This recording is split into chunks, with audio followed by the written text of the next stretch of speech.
15 रुपए में 140 और उतने ही फलों को 10 रुपए में 120 की दर से खरीदा जाता है। यदि सभी को 132 रुपए दर्जन की दर से बेचा जाए तो पूरे लेन देन में लाभ प्रतिशत बताओ। 2 बार करके उसने कुछ फल खरीदे हैं।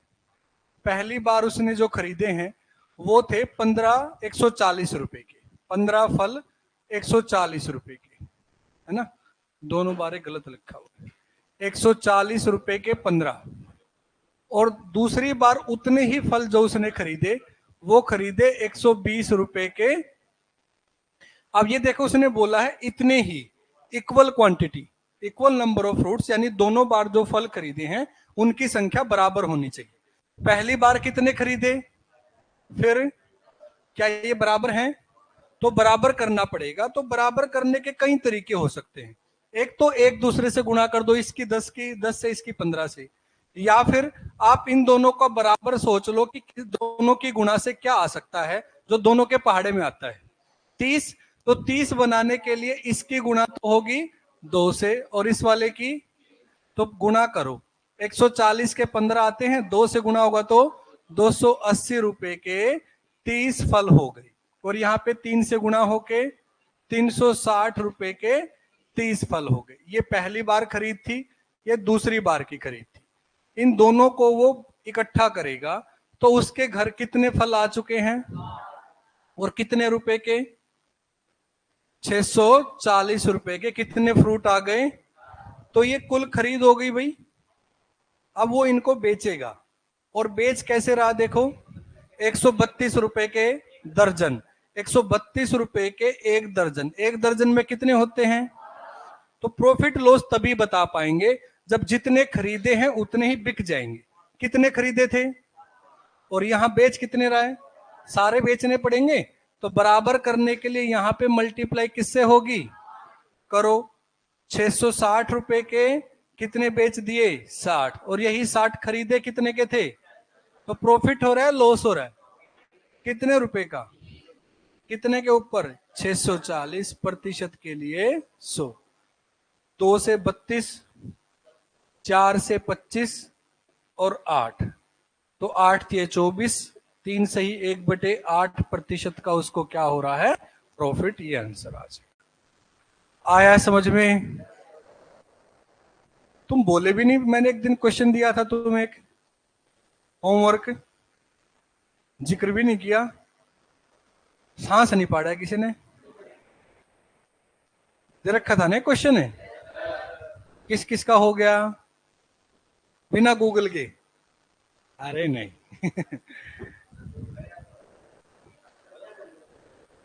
हो गया, अच्छी बात। बिना अगर नकल के कर लिया तो बहुत अच्छी बात है।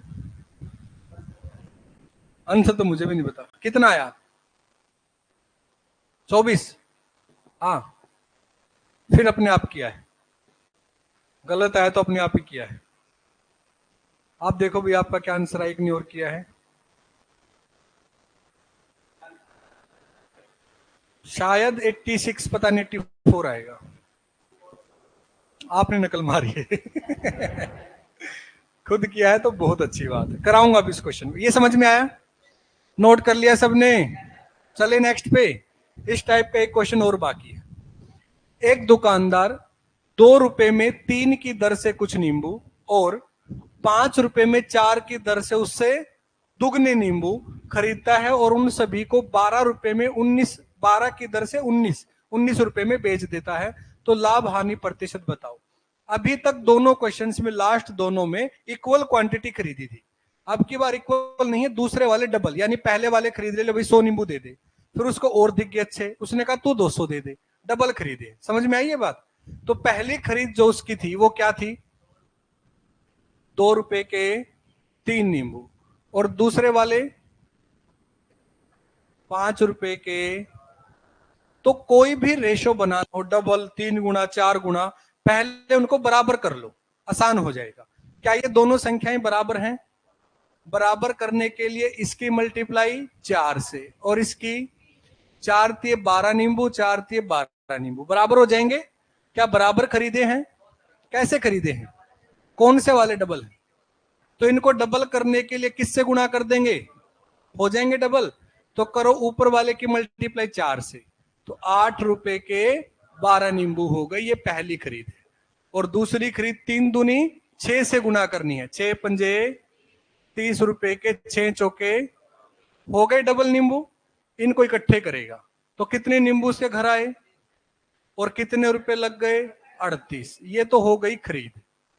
और अब इनको बेचेगा कैसे, 12 19 रुपए के, 19 रुपए के 12, तो जितने खरीदे उतने बेचेगा, तभी तो प्रॉफिट लॉस पता चलेगा। तो कितने से गुना करें, 36 बन जाएगा, करो 3 से गुना, 19 दिए तो 57 रुपए के कितने नींबू हो गए, और खरीदे कितने के थे, तो प्रॉफिट हो रहा है 19 रुपए का। कितने के ऊपर, प्रतिशत के लिए, तो यहां पे जो प्रॉफिट है वो कितने प्रतिशत का है, ये आंसर आ जाएगा। आया है समझ में, नोट कर लो।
नोट कर लिया सबने, मिटा दें इसको, बस एक और है इस टाइप का, है ना। हाँ, ये देखो इस पे भी नहीं लिखा हुआ कब आए, तो ये भी मैंने ही बनाया है। इस पे भी नहीं लिखा हुआ, तो ये भी मैंने ही बनाया है। और बहुत अच्छा क्वेश्चन, इस तरह के क्वेश्चन पहले आए हुए हैं पेपर में 4-5 साल पहले। देखो क्या सवाल है, पढ़ो इसको। एक दुकानदार 7 रुपए में 8 की दर से कुछ अंडे खरीदता है और उन सभी को 12 रुपए में 11 की दर से बेच देता है। इस पूरे व्यवसाय में उसको 500 रुपए का लाभ हुआ, तो बताओ उसने कुल कितने अंडे खरीदे थे। ये अलग क्वेश्चन है, प्रॉफिट या लॉस परसेंटेज नहीं पूछा अब की बार, उसने क्वांटिटी पूछ ली, टोटल कितनी थी। अगर वो खरीद जो कर रहा है वो कितने रुपए के कितने थे, 7 रुपए के 8, और बेच कैसे रहा है, 11 रुपए के 12, तो प्रॉफिट लॉस तभी 12 रुपए के 11 at a rate of 12 4 rupees 11, 11 ये है 11 के 12। इंग्लिश में पढ़ा करो, पेपर में भी अगर दोनों स्टेटमेंट में कॉन्ट्राडिक्शन होगा तो इंग्लिश की ठीक मानी जाएगी, ठीक है। Them at the rate of 12 4 rupees 11, पहले पेपर इंग्लिश में बनता है, फिर रीजनल लैंग्वेज में कन्वर्ट होता है। सारे भारत में हिंदी में नहीं जाता, कहीं पे तमिल में, कहीं पे किसी और लैंग्वेज में, तो इंग्लिश वाली ठीक मानी जाती है। तो खरीदी की क्वांटिटी और बेची की क्वांटिटी बराबर होनी चाहिए। क्या बराबर है, तो 8 और 12 को कैसे कैसे बराबर किया जा सकता है, दोनों के पहाड़े में कोई सेम संख्या आती है क्या, तो 8 से 3 से गुणा करनी पड़ेगी, और 12 की करो गुणा, 21 रुपए के 24 खरीद के लाया, और बेच कैसे रहा है, 22, 11 दूनी 22 रुपए के 24। अब उसको इस तरह से अगर देखें तो 1 रुपए का प्रॉफिट हो रहा है, लेकिन सवाल वाला कह रहा है 1 का नहीं, तो ओरिजिनल क्वांटिटी हमारी वैल्यू से 500 गुना है, तो जो संख्या होगी उसके उनकी अंडों की वो भी कितने गुना होगी, 500 गुना होगी। इसका मतलब कितने अंडे खरीद के लाया था, ये आंसर आया समझ में। अगर 1 रुपया बचता है तो 24 अंडे थे, अगर 500 रुपये बचेंगे तो कितने अंडे होंगे। आया समझ में, नोट करो, ऐसा क्वेश्चन पहले एग्जाम में आया हुआ है।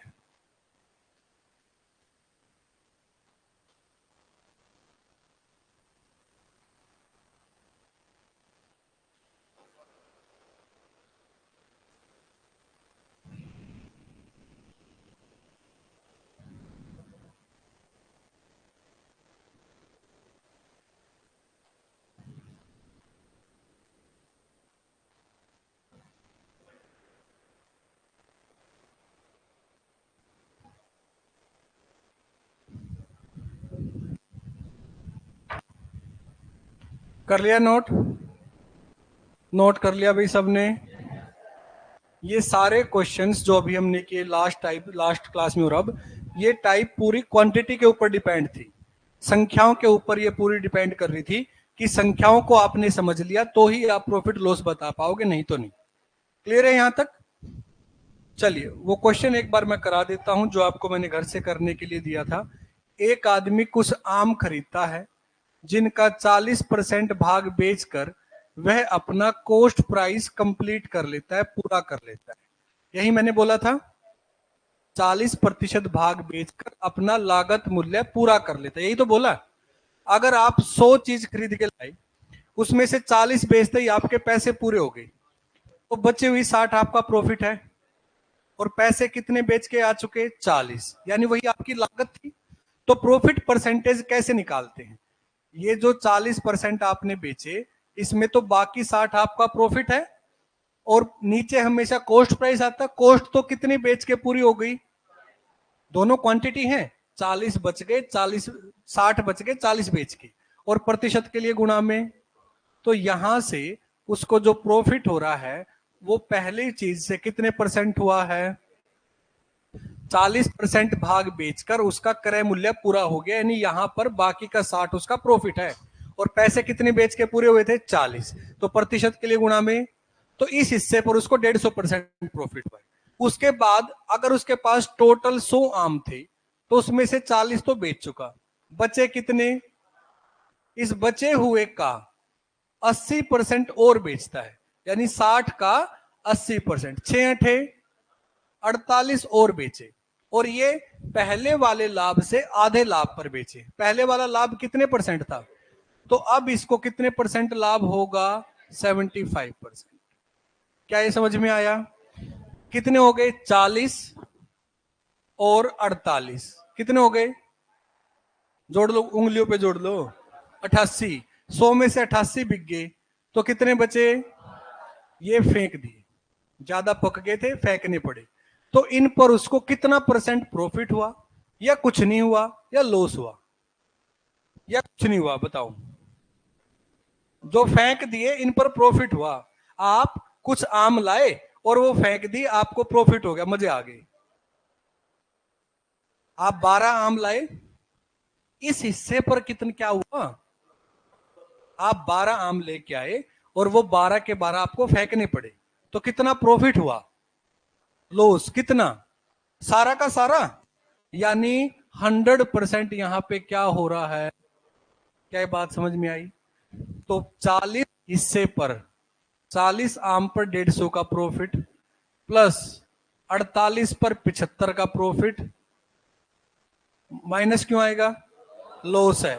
12 पर 100% का लॉस है, divide by total quantity. Total कितनी है? सोल्व करो। 6000 प्लस 3600, ये 3/4 होता है। 4 से 12, 12 3 36, माइनस 1200 डिवाइड बाय, तो ये कितना आएगा? 6096। 96 में से 12 गए 8400, और बटे में, तो इसका मतलब 84% का क्या हो रहा है? ये आंसर आया समझ में? नोट कर लो। पहले 100 में से 40 आम बेचे, उन 40 को बेचते ही इसके पैसे पूरे हो गए, यानी बाकी का 60 प्रॉफिट है। इस हिस्से पर 60% इसका प्रॉफिट है। अगर इस चीज को आपको रुपए में समझना है तो मैं रुपए में भी समझा सकता हूं। कैसे? अगर आपने 100 आम 10 रुपए का एक के हिसाब से खरीदे, तो 1000 रुपए आपका कॉस्ट प्राइस हो गया। बताओ, अगर 100 आम थे और 10 का एक है, तो कितने रुपए के खरीदे? 40 बेच के आपके पैसे पूरे हो गए, यानी 40 वो आपने कितने रुपए के बेच दिए? इसका मतलब 1000 रुपए के। तो एक आम कितने रुपए का बेचा? देखो कितने रुपए का बेचा, खरीदा कितने का था, तो कितने रुपए प्रॉफिट है? कितने का ऊपर? 100। कितने का था? एक है। और बेच कितने का रहे हो? तो 15 का प्रॉफिट है ना, 10 के ऊपर परसेंटेज के लिए 100, तो कितने परसेंट प्रॉफिट है? ऐसे समझ लो। अब आया समझ में? बाकी के हिस्से पर इस 48 पर इसका आधा लाभ हो यानी 75, और ये जो बच के 12 तो सारे फेंकने पड़े यानी 100% का वहां पे लॉस हो रहा है। और ये कैसे इकट्ठा करना ये हम पहले कर चुके, आए ना समझ में। अलग अलग करके अगर हम बेचेंगे तो कैसे इकट्ठा करेंगे, 2/3 हिस्सा कराए थे ऐसे क्वेश्चंस मैंने, ये उसी पैटर्न का सवाल था और सीजीएल में आया हुआ है प्री में, तारीख भी मैंने आपको लिखवा दी थी।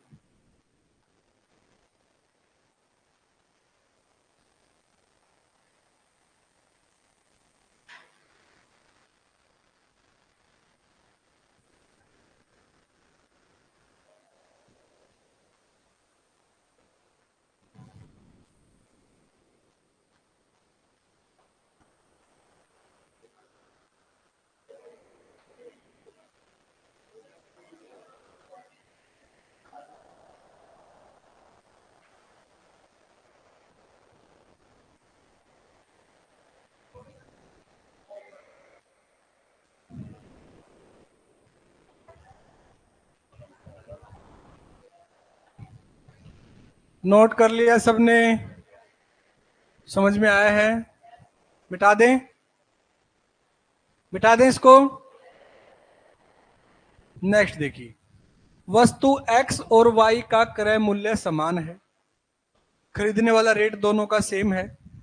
x को 20% लाभ पर बेचा जाता है और y को x के विक्रय मूल्य से 26 रुपए कम पर बेचा जाता है, 126 रुपए कम पर बेचा जाता है। यदि दोनों वस्तुओं को बेचने पर शुद्ध लाभ 14% है तो प्रत्येक वस्तु का लागत मूल्य ज्ञात करो। पहले स्टेटमेंट को समझते फिर डायरेक्ट क्वेश्चन को करेंगे। एक्स और वाई का क्रय मूल्य समान है, यानी एक्स का 100% और वाई का 100% बराबर है। क्रय मूल्य 100% ही होता है और दोनों का क्रय मूल्य बराबर है, कॉस्ट प्राइस सेम है। फिर इसने हमें बोला है कि एक्स को 20% लाभ पर बेचा गया, यानी एक्स का विक्रय मूल्य 120% हो गया, 20% लाभ पर बेचा गया, और y को x के विक्रय मूल्य से 126 रुपए कम पर बेचा गया।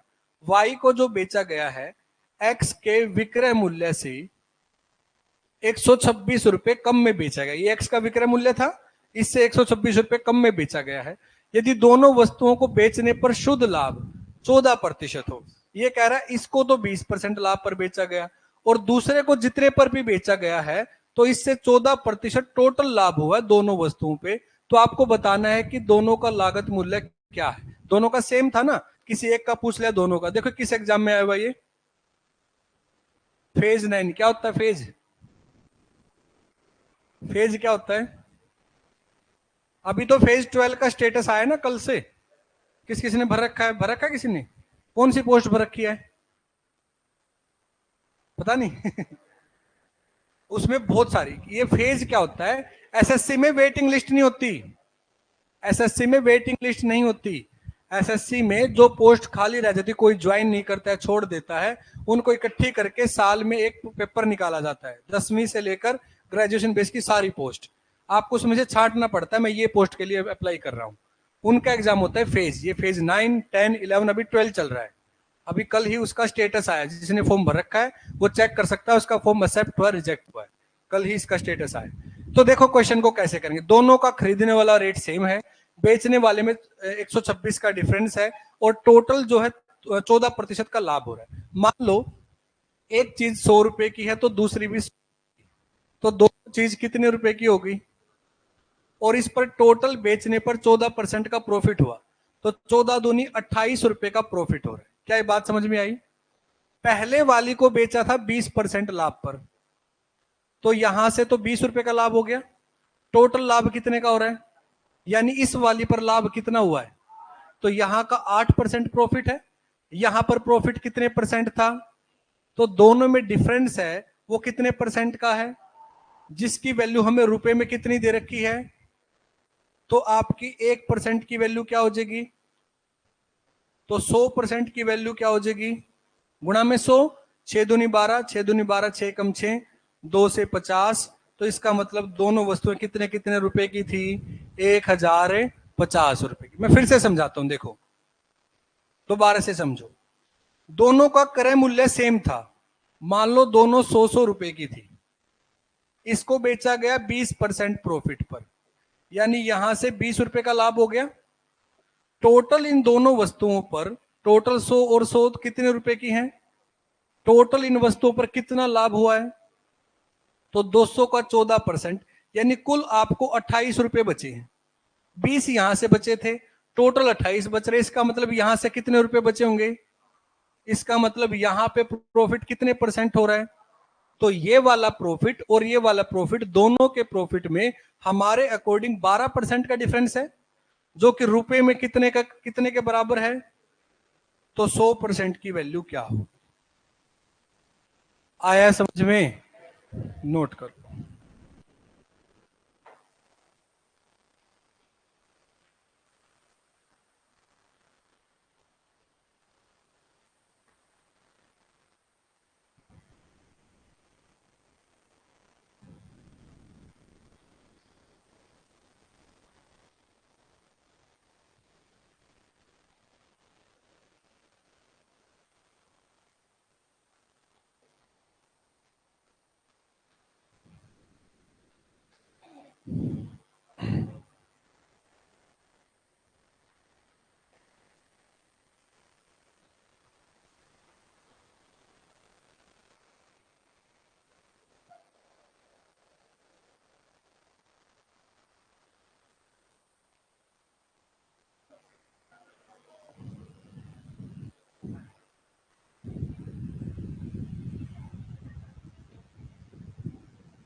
नोट कर लिया सबने?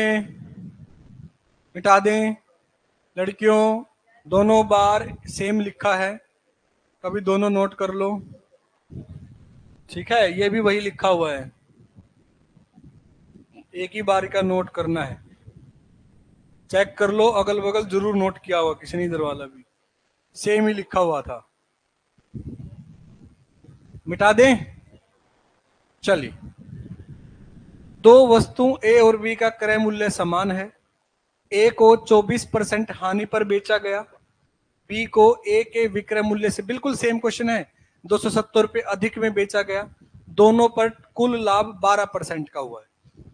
अगर दोनों वस्तुएं 100 रुपए की हैं तो दोनों टोटल कितने की हो गई? और कुल लाभ दोनों पर कितने परसेंट का हुआ है? इसका मतलब टोटल 12 दूनी 24 रुपए बच रहे। पहले वाली चीज पर 24% हानि हो गई, इसका मतलब -24 में चला गया। 24% लाभ भी चाहिए, पहले तो इसके 24 पूरे करेगा, फिर अपने आगे और 24, यानी दूसरी को कितने प्रॉफिट पर बेचा गया है? समझ में आई ये बात? अगर आपको एक वस्तु पर 24 रुपए का हानि होगी, लॉस हो गया, और आपको टोटल 24 का प्रॉफिट चाहिए, तो दूसरी को कितनी ज्यादा में बेचना पड़ेगा ताकि उसके 24 भी कवर हो जाए और 24 और बच जाए? तो 48% का प्रॉफिट होगा दूसरी पर, और पहली पर क्या था? 24% का लॉस था। तो दोनों में कितने परसेंट का डिफरेंस है? एक माइनस में है, एक प्लस में है, तो डिफरेंस जुड़ जाता है, याद नहीं क्या? तो कितने परसेंट का डिफरेंस है जो रुपए में किसके बराबर है? तो 100% की वैल्यू क्या होगी? 270, मेरे को गलत लग रहा है आंसर, गुणा 100, गलत फीलिंग आ रही है। नोट है 72, 8 3 24। क्या पूछा गया है? विक्रय मूल्य पूछा गया है, वस्तु बी का विक्रय मूल्य पूछा गया है, जो कि 48% लाभ पर बेची गई थी, तो उसका विक्रय मूल्य कितने परसेंट होगा? अब ठीक आएगा, 270 गुणा 148 बटे 72। 9 8 72, 9 3 27, 8 से कट रहा है नहीं, 4 दूनी 8, 4 3 12, 4 7 28, 2 से 15, 15 3 45 और 10 55, ये आंसर आ। अरे कैलकुलेशन है ये, तो आपको करनी ही पड़ेगी पेपर में भी, है ना? यहाँ के पजल हो गए आप। हाँ जी बोलो। क्या? 24 ये रुपए में निकाला ना। अगर 100 रुपए की एक चीज, 100 रुपए की दूसरी, क्योंकि दोनों का क्रय मूल्य बराबर है, तो दोनों टोटल कितने की हो गई? दोनों को मिलाकर टोटल क्या हुआ है? तो 200 पर हुआ, इसका मतलब ये कितने रुपए का प्रॉफिट है? अब एक तो 24% के लॉस पर बेचेगी, 100 रुपए की चीज 24% लॉस, कितने रुपए की बेची? 24 के लॉस पर। और ओवरऑल हो क्या रहा है? 24 का प्रॉफिट। तो ये 48 रुपए का डिफरेंस कौन पूरा करेगा? दूसरी वस्तु, वो भी कितने की है? तो 100 का 48% ही तो होगा।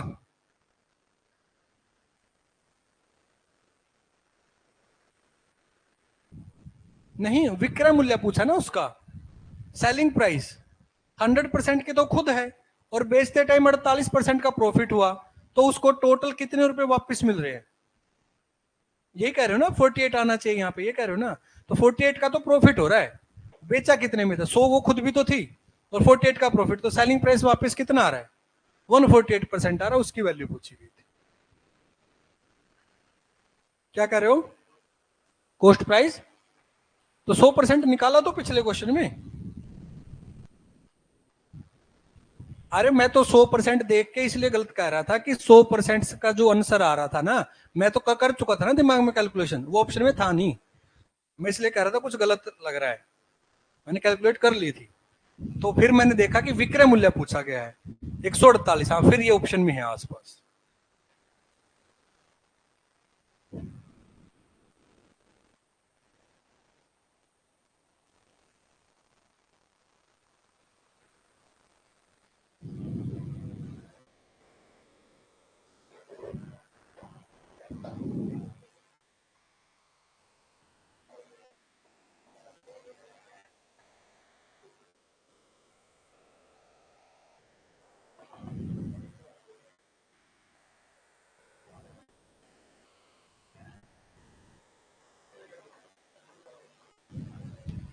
कर लोगे? दोनों ही सेम एग्जाम में आए हुए, देखो। नेक्स्ट देखिए,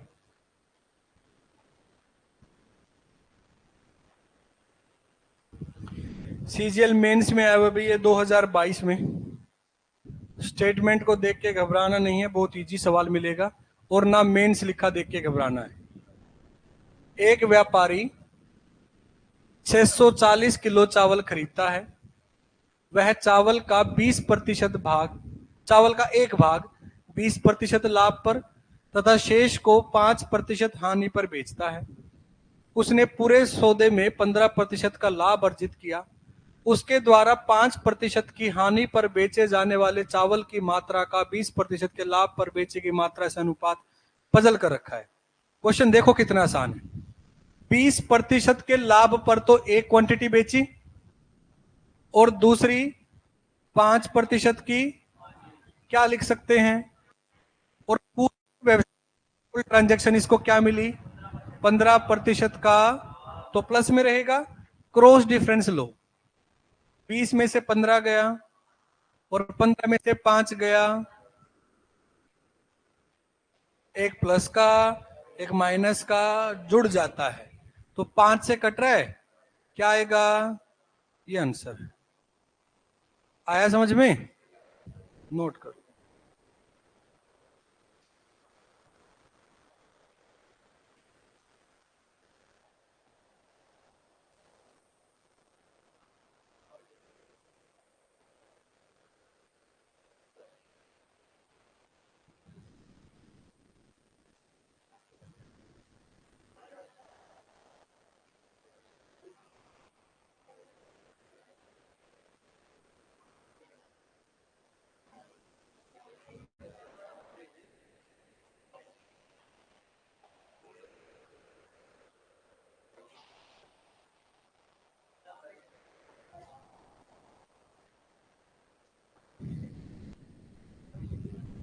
कर लिया नोट? नोट कर लिया सबने? इसी तरीके को एलिगेशन बोलते, मैंने पिछली क्लास में भी आपको बताया था। राधा ने 10,000 रुपए में एक कंप्यूटर टेबल और 5,000 रुपए में एक सेंटर टेबल खरीदी, दो तरह की टेबल खरीदी। कंप्यूटर टेबल को 8% के लाभ पर बेच दिया, और पूरे लेन देन में 10% का लाभ प्राप्त करने के लिए सेंट्रल टेबल को कितने प्रतिशत लाभ पर बेचना चाहिए? देखो, एक वस्तु 10,000 रुपए की है और दूसरी, तो दोनों का जो प्राइस है वो किस रेशो में है? ठीक है, 2 वाली पर इसको हुआ है 10%, कितना 8% लाभ, प्लस 1 वाली पर कितना लाभ या हानि हो, ताकि टोटल 2 और 1 3 पर इसको क्या मिले 10% लाभ। लाभ है तो किस में लिखेंगे, प्लस में। क्रॉस मल्टीप्लाई करनी है, क्वेश्चन मार्क बराबर है 30% माइनस 16%, तो क्वेश्चन मार्क की वैल्यू कितनी आ जाएगी, बस ये आंसर है। ये भी सीजीएल में आया हुआ है, कर तो चुके ऐसे क्वेश्चंस कितने, ऐसा सेम भी कर चुके हैं हम।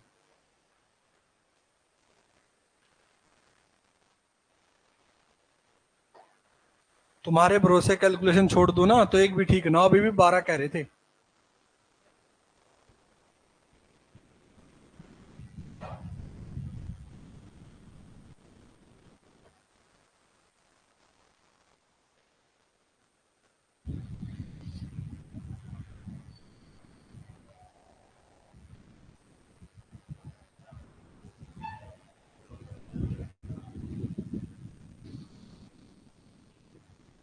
आप ये रेशो ना भी बनाते ना, आंसर तब भी आ जाता।